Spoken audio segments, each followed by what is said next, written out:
Larry Summers is here, former director of the National Economic Council under President Obama. Of course, he also served as Treasury Secretary in the Clinton administration. It's really good to have you. Good morning. Poppy, I'm really glad to be with you, and I'm really glad that we're in a new era with President Biden, and I'm really glad that we've got a government that is focused on helping people who are suffering and left behind. And I think overall, the right message is the one President Biden is sending, that we're at much more risk of doing too little to restart the economy, to help those who've been left behind, and above all, to invest in our future. The risks of doing too little are much bigger than the risks of doing too much. That said, I would like to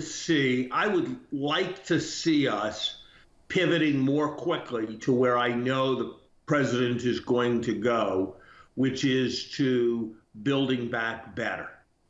If you look at the proposal as it's been put forward, if it was literally enacted into law, household incomes in toto would be well more than $1 trillion greater than they would have been if COVID had never happened. And the proposal is way disproportionately tilted, as it should be, to those in the lower part of the income distribution. And for them, it's quite likely that their incomes will be as much as a third greater than they would have been on pre-COVID trends. So I'm all for the redistribution. I'm all for targeted support. But when I look at the ways in which public schools are inadequate in this country, when I look at decaying infrastructure, when I look at the way we're lagging China in important areas in science, I'd like to make absolutely certain that we are building back better, as the president-elect emphasized in his campaign.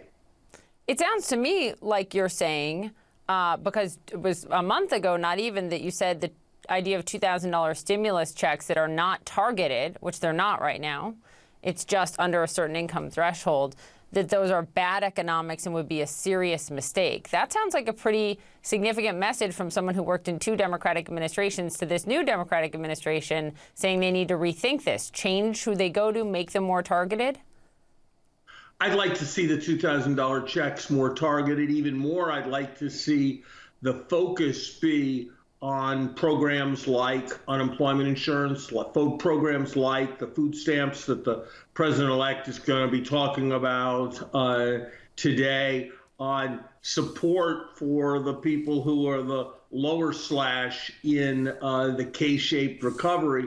And I'd like to see them hurry towards the Build Back Better agenda that the vice president spoke about, vice president then, president today, spoke about during his campaign. Look, our overwhelming problem is that people are being left behind, but we can't solve what's fundamentally, like, from an economic point of view, like a year-long snowstorm or a year-long hurricane. But isn't it maybe just by giving people money?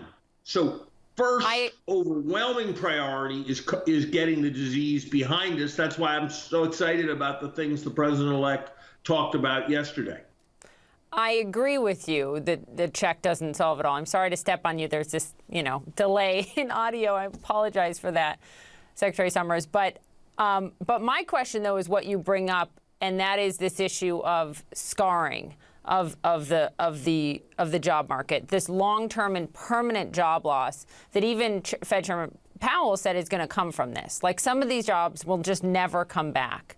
So to address that, what do you make of a universal basic income proposal? We're even seeing Andrew Yang, who ran for president, now he's running for mayor of New York City, think that that is a big part of a solution. Is it time for a universal basic income in America? I don't think so. I think it's much more time for universal job availability. Look, we've got seniors not being taken care of right in our homes, in our nursing homes. That's part of why the mortality rate has been so high.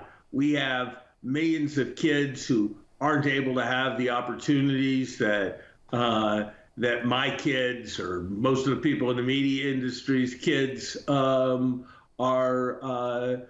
getting, who can be helped in all sorts of ways, whether it's tutoring or playing youth sports or musical instruments.